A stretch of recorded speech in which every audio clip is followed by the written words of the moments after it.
ചില ദൃശ്യങ്ങൾ കാണുമ്പോൾ ഇങ്ങനെയൊക്കെ സംഭവിക്കുമോ എന്ന് നമ്മൾ അത്ഭുതപ്പെട്ടു പോകും. അങ്ങനെ ഒരു ദൃശ്യം, അതിൽ നിന്നാണ് ഇന്ന് ഞങ്ങൾ ഈ വാർത്താ വിശകലന പരിപാടി ആരംഭിക്കുന്നത്.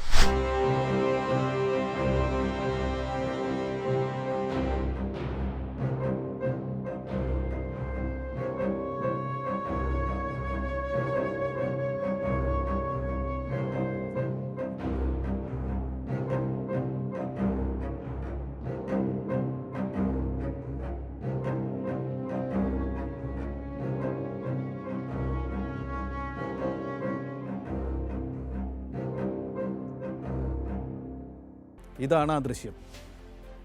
നിങ്ങളിൽ പലരും ഇന്നത്തെ വാർത്തകളിൽ ഈ ദൃശ്യം മിന്നിമറയുന്നത് കണ്ടിരിക്കും. ഇന്നത്തെ പത്രങ്ങളിൽ ഈ ദൃശ്യത്തിൽ നിന്ന് ജനിച്ച വാർത്തകളും കണ്ടിരിക്കും.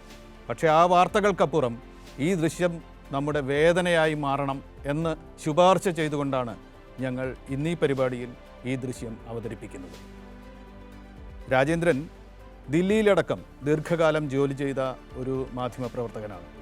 ഒട്ടേറെ ദൃശ്യങ്ങൾ ഇതുപോലെ ഇലക്ട്രോണിക് ദൃശ്യങ്ങളായല്ല, ഇതുപോലെ വേദനിപ്പിക്കുന്ന ദേശീയ ദൃശ്യങ്ങൾ നേരിട്ട് തന്നെ നഗ്ന നേത്രങ്ങൾ കൊണ്ട് കണ്ട വാർത്താപ്രവർത്തകനാണ് രാജേന്ദ്രൻ. രാജേന്ദ്രൻ, ഈ ദൃശ്യം നമ്മളോട് എന്താണ് സംസാരിക്കുന്നത്? അത് ചണ്ഡീഗഡിലെ മേയർ സ്ഥാനത്തേക്കുള്ള തെരഞ്ഞെടുപ്പാണ്. ചണ്ഡീഗഡിലെ മേയർ സ്ഥാനത്തേക്കുള്ള തെരഞ്ഞെടുപ്പ് നടക്കുമ്പോൾ അവിടെ ഇന്ത്യയിലൊരു ആദ്യത്തെ പരീക്ഷണമെന്ന് പറയാം. അതായത് ആം ആദ്മി പാർട്ടിയും കോൺഗ്രസും സഖ്യമായി മത്സരിക്കുന്നു. ഒരു വശത്ത് BJP സ്ഥാനാർത്ഥി, മറുവശത്ത് ആം ആദ്മി പാർട്ടി കോൺഗ്രസ് സഖ്യത്തിൻ്റെ സ്ഥാനാർത്ഥി. അവർക്ക് ഭൂരിപക്ഷം ഉണ്ടായിരുന്നു. സ്വാഭാവികമായും അവരുടെ സ്ഥാനാർത്ഥി ജയിക്കേണ്ടതാണ്.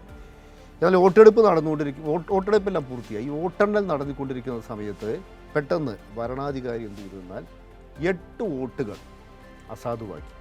ആ അസാധുവാക്കിയത് എങ്ങനെയെന്ന ദൃശ്യങ്ങളുണ്ട്. നേരിട്ട് ഭരണാധികാരി തന്നെ ഇടപെട്ട് അത് അസാധുവാക്കുന്നു. മാത്രമല്ല ഭരണാധികാരിക്ക് സംശയമായി ഇതെല്ലാം എവിടെയെങ്കിലും പതിയുന്നുണ്ടോ എന്ന്. അങ്ങനെ നോക്കുന്നുണ്ട്. അതെ, CCTV ദൃശ്യങ്ങളിലൂടെ നോക്കുന്നുണ്ട്. അങ്ങനെ പെട്ടെന്ന് പ്രഖ്യാപിക്കുകയാണ് 8 വോട്ടുകൾ അസാധുവാണെന്ന് പ്രഖ്യാപിക്കുന്നു. അങ്ങനെ BJPയുടെ സ്ഥാനാർത്ഥിക്ക് 16 വോട്ട് കിട്ടി. ആം ആദ്മി പാർട്ടി കോൺഗ്രസ് സഖ്യത്തിൻ്റെ സ്ഥാനാർത്ഥിക്ക് 12 വോട്ടുകൾ കിട്ടി. വളരെ പെട്ടെന്ന് പ്രഖ്യാപിക്കുന്നു ഇതാ BJP സ്ഥാനാർത്ഥി മേയറായി. പെട്ടെന്ന് തന്നെ അദ്ദേഹം ചുമതല ഏറ്റെടുക്കുകയാണ്. ഇതാണ് നടന്ന സംഭവം. ഇതിനെതിരെ ആം ആദ്മി പാർട്ടി പെട്ടെന്ന് തന്നെ ഹൈക്കോടതിയിൽ പോയി. ഹൈക്കോടതി അത് കേൾക്കാൻ തയ്യാറായില്ല. സുപ്രീം കോടതിയിൽ പോയി.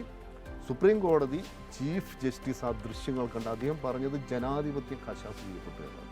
നമ്മൾ മനസ്സിലാക്കേണ്ടത് ഇത് അവിടെ നടന്ന ഒരു ഇന്ത്യയിലെ എത്രയോ തദ്ദേശ സ്ഥാപനങ്ങളുണ്ട്. അതിൻ്റെ ഒരു മേധാവിയെ തിരഞ്ഞെടുക്കാനുള്ള സ്ഥാനത്തേക്ക് നടന്ന തെരഞ്ഞെടുപ്പ് എന്നതല്ല അതിൻ്റെ പ്രത്യേകത. കാരണം സുപ്രീം കോടതിയിൽ ഈ കേസ് വന്നപ്പോൾ ഈ മേയർക്ക് വേണ്ടി കേസ് വാദിച്ചത് സോളിസിറ്റർ ജനറലാണ്. തുഷാർ മേത്ത സോളിസിറ്റർ ജനറലാണ് കേസ് വാദിക്കുന്നത്. രണ്ടാമത് നമ്മൾ മനസ്സിലാക്കേണ്ട കാര്യം, ഞാൻ നേരത്തെ പറഞ്ഞ പോലെ ഇതൊരു പരീക്ഷണമായിരുന്നു. വരുന്ന ലോക്സഭാ തെരഞ്ഞെടുപ്പിൽ 1 ദില്ലി, 2 ഗുജറാത്ത്, 3 പഞ്ചാബ്, 4 ഹരിയാന, പിന്നെ ചണ്ഡീഗഡ്.